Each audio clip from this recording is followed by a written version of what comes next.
Don't walk through the world looking for evidence that you don't belong, because you will always find it. Don't walk through the world looking for evidence that you're not enough, because you'll always find it. Our worth and our belonging are not negotiated with other people. We carry those inside of our hearts. And so for me, I know who I am. I'm clear about that. And I'm not going to negotiate that with you. I will negotiate a contract with you. I will negotiate maybe even a topic with you, but I'm not going to negotiate who I am with you.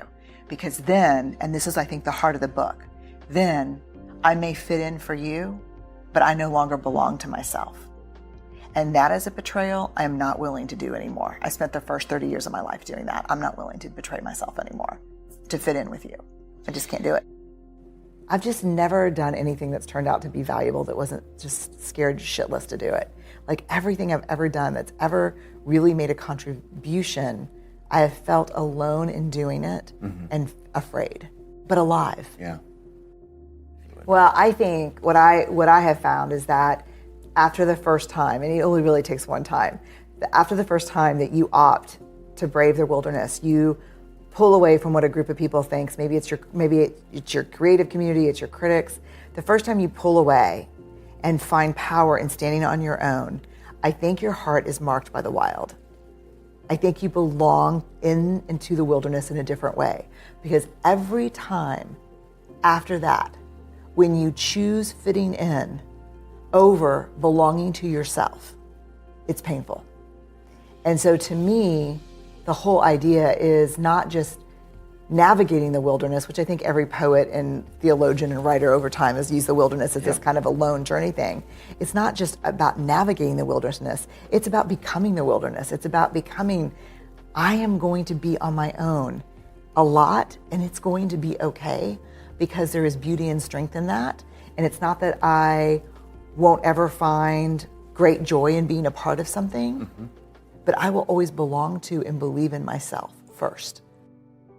Vulnerability is defined as uncertainty, risk, and emotional exposure. Can you name one act of courage that you've ever been involved in, or that you've ever even witnessed, that did not involve uncertainty, risk, and emotional exposure? And it's a loaded question, because I know the answer is no, because I've asked it thousands and thousands. I've stood in front of Navy SEALs and Special Forces military personnel and said, give me an example. I want you to try hard to give me an example of courage that didn't require vulnerability. And in 10 years, I've never had a single person be able to come up. I've even had 2 guys come up to me who were in the military that said, we're going to think about it and get with you. Give me an example of courage, even on the field, that doesn't involve vulnerability. If you think you're being brave and it doesn't involve risk or uncertainty, you're not being that brave. This is the passage that changes my life. It's not the critic who counts. It's not the man who points out how the strong man stumbles or where the doer of deeds could have done it better. The credit belongs to the person who's actually in the arena, whose face is marred with blood and sweat and dust, who at the best, in the end, knows the triumph of high achievement, and who at worst, if he fails daring greatly. It is not about winning, it's not about losing, it's about showing up and being seen. The second thing, this is who I want to be. I want to create. I want to make things that didn't exist before I touched them. I want to show up and be seen in my work and in my life. And if you're going to show up and be seen, there is only one guarantee, and that is you will get your ass kicked. That is the guarantee. That's the only certainty you have. If you're going to go in the arena and spend any time in there whatsoever, especially if you've committed to creating in your life, you will get your ass kicked. So you have to decide at that moment, I think for all of us, if courage is a value that we hold, this is a consequence. You can't avoid it. This is the question. This is when the universe comes down and puts her hands on your shoulders and pulls you close and whispers in your ear, I'm not fucking around. You're halfway to dead. The armor is keeping you from growing into the gifts I've given you. That is not without penalty. Time is up. So this is what you see happen to people in midlife. And it's not a crisis. It's a slow, brutal unraveling. And this is where everything that we thought protected us keeps us from being the partners, the parents, the professionals, the people that we want to be. And so you really have a choice in midlife. I'm not saying just pull off all the armor and streak through Austin.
Because I think you can replace the armor with something.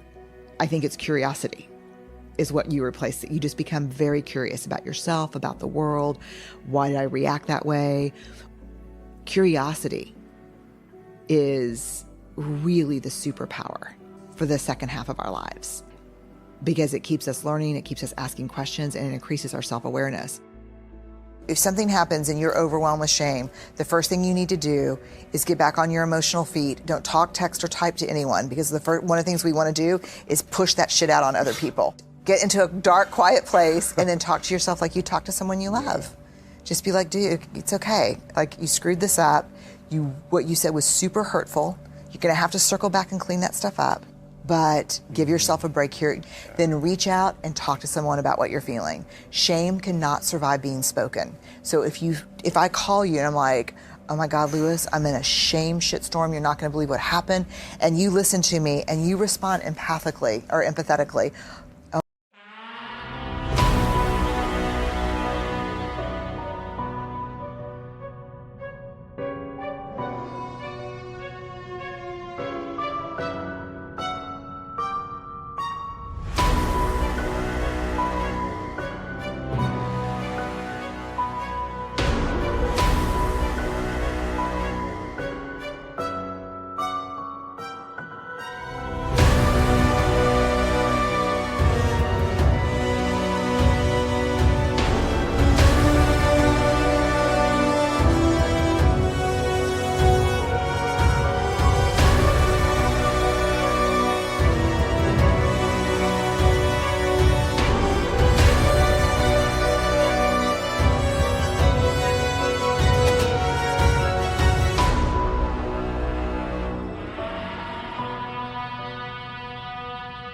my God, I've been there, or, oh God, I get it, I'm sorry, that sucks. Shame can't hold on, because shame can't survive empathy.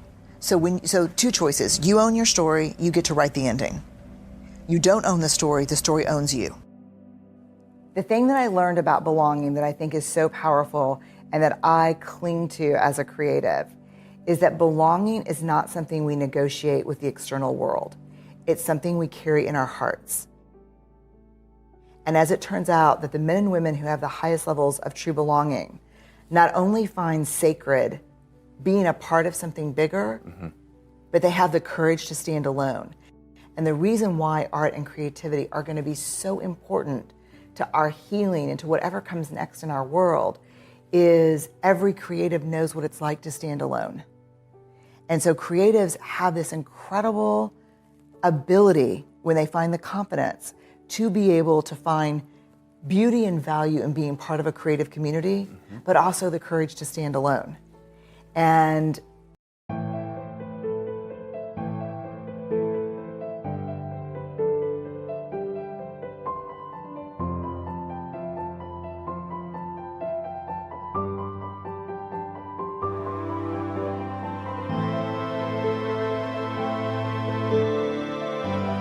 so what I would say to you is understand, and I wouldn't say this as a therapist, I would just say it as a fellow creative that's found my own pain and success, is be a part of a creative group and community. But don't ever believe for a second that you are not going to have to stand on your own. If I had $1 for every interview I did with a late 20, early 30-year-old that got on the engineer, lawyer, doctor path, because that was the moving escalator for smart people, who was depressed, hated what they did, never even knew that you could be a shoe designer or a casting director or a microphone builder. If I had $1 for every one of those, like... Set for life. Set for life. I used to think the best way to put your work out into the world is to make sure the critics are not in the arena. But you have no control over who's in the arena. And the best way I have found is to know that they're there.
And to know exactly what they're going to say to you.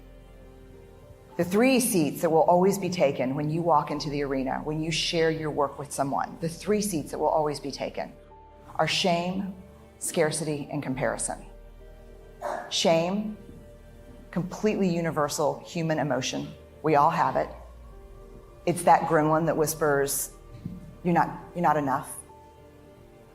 The other seat that's always taken is scarcity. What am I doing what am I doing that's original? Everyone else is doing this. 150 people are doing it who are better trained than I am. The third C, always comparison. How many of you ever struggle with comparison? The thing is,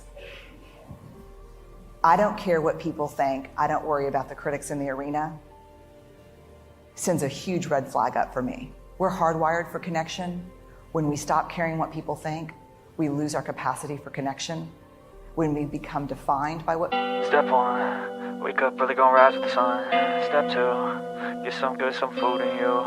Step 3, think real hard about what you wanna be. Step 4, everybody just do your thing. Wake up, today's gonna be a good day. Wake up, today's gonna be a good day. Wake up, today's gonna be a good day. Wake up, today's gonna be a good day. Wake up, today's gonna be a good day. Wake up, today's gonna be a good day. Wake up, today's gonna be a good day. Wake up, today's gonna be a good day. Yo, set your affirmations, aspirations. I got shit to do, the aftermath of preparation. Good food, good mood, blood in circulation. One step at a time, yeah, that's how you make it. Set a goal you control and the steps you take them. I try to pick one thought, have some concentration. And if I make a mistake, it's called education. I try to do this every day, call it replication. Wake up, today's gonna be a good day. Wake up, today's gonna be a good day. Wake up, today's gonna be a good day. Wake up, today's gonna be a good day. Wake up, today's gonna be a good day. Wake up, today's gonna be a good day. Wake up, today's gonna be a good day. Wake up, today's gonna be a good day. So life ain't easy, yo, I think there's a reason though. Ups and downs, just like every different season, yo. Sometimes I'm high, other times I'm barely breathing, though. I always gotta fight and hide from the demons, yo. Negative thoughts are poison, they ride, Head full of flies, so here come the clouds, They'll never stop unless I can swap all the bad for the good in my head when I'm lost, Yeah, so I'ma fake it till I make it. Positive thoughts are overtaken, I got patience. One day at a time is how you operate a cadence. A flow, you grow, you show yourself a foundation. Stay away from all the shit that causes temptation. I know that I like to do it cause it's sensation. I live my life in my head like a narration. Don't expect greatness, do my best, man, I'll take it. Wake up, today's gonna be a good day. Wake up, today's gonna be a good day. Wake up, today's gonna be a good day. Wake up, today's gonna be a good day. Wake up, today's gonna be a good day. Wake up, today's gonna be a good day. Wake up, today's gonna be a good day. Wake up, today's gonna be a good day. Wake up early, gonna rise with the sun. Step 2, get some good, some food in you. Step 3, think real hard about what you wanna be. Step 4, everybody just do your thing. People think, we lose our capacity to be vulnerable. So rather than locking these folks out from the arena, what I'm going to invite you to do is reserve seats for them. The whole idea of the wilderness being those times when we stand alone, and those times when we go out on a limb, the times we walk away from what we know, our ideological bunkers and our beliefs, braving is the tool to help us manage the wilderness. I'll leave you with this. There will be times when standing alone feels too hard, too scary, and we'll doubt our ability to make our way through the uncertainty. Someone somewhere will say, don't do it. You don't have what it takes to survive the wilderness. This is when you reach deep into your wild heart and remind yourself, I am the wilderness.